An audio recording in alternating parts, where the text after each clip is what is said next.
Hello everyone, আসসালামু আলাইকুম। আজকে সময় টিভির একটা নিউজে দেখলাম চাঁদাবাজির অভিযোগে বাংলাদেশি গ্রেপ্তার। কুয়েতে কিছু বাংলাদেশি ওখানে ফুটপাতে বিজনেস করে। এই বিজনেসটাকে কেন্দ্র করে কিছু বাংলাদেশি আবার চাঁদা তোলে।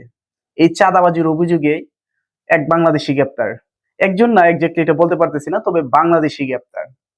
এভাবে আমাদের ভিসা রেস্ট্রিকশন চলে আসতেছে, বাংলাদেশের রেপুটেশন খারাপ হচ্ছে।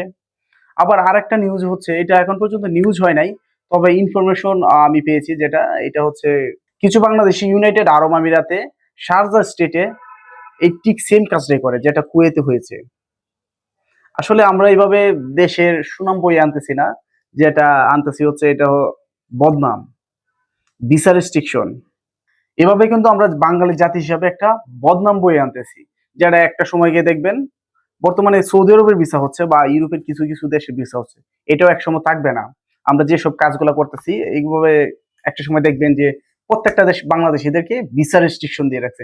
যেমন মালয়েশিয়া, ইউনাইটেড আরব আমিরাত, কাতার বা প্রত্যেকটা দেশ আপনি তাকিয়ে দেখেন বাংলাদেশিদেরকে ভিসা রেস্ট্রিকশন দিয়ে রাখছে। কারণ হচ্ছে আমরা জাতিগতভাবে একটা পরিচিত পাইছি। এই যে কিছুদিন আগে একটা নিউজে দেখলাম যে ৪১ বাংলাদেশি গ্রেপ্তার ভিজিট ভিসায় গিয়ে ওইখানে ভিক্ষা করার লাইগা গেছে, যে কারণে তাদেরকে গ্রেপ্তার করছে। এভাবে চলতে থাকলে একটা সময় গিয়ে দেখবেন যে বাংলাদেশিদেরকে পুরো পৃথিবীর ভিসা রেস্ট্রিকশন দিয়ে রাখছে। আপনি তাকিয়ে দেখুন, হাতে গোনা অল্প কিছু কয়েকটা দেশ বাংলাদেশিদেরকে ভিসা দিতেছে। এটাও একটা সময় থাকবে না, এটাও একটা সময় থাকবে না। আসলে আমরা বাঙালি জাতি হিসাবে যে কি চাই এটা বলার ভাষা নাই। আপনারা যারা এই ভিডিওটা দেখতেছেন অবশ্যই কমেন্ট করে যাবেন যে আমরা বাঙালি জাতি হিসাবে কি চাই।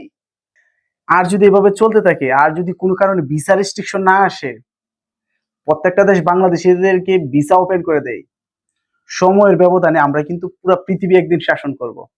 আমরা যারা প্রবাসী বাহিরে আছি সবাই ভালোভাবে থাকবো, কোনো দুর্নীতিতে জড়াবো না, যাতে কোনো দেশের বা জাতিগতভাবে কোনো রেস্ট্রিকশন না আসে।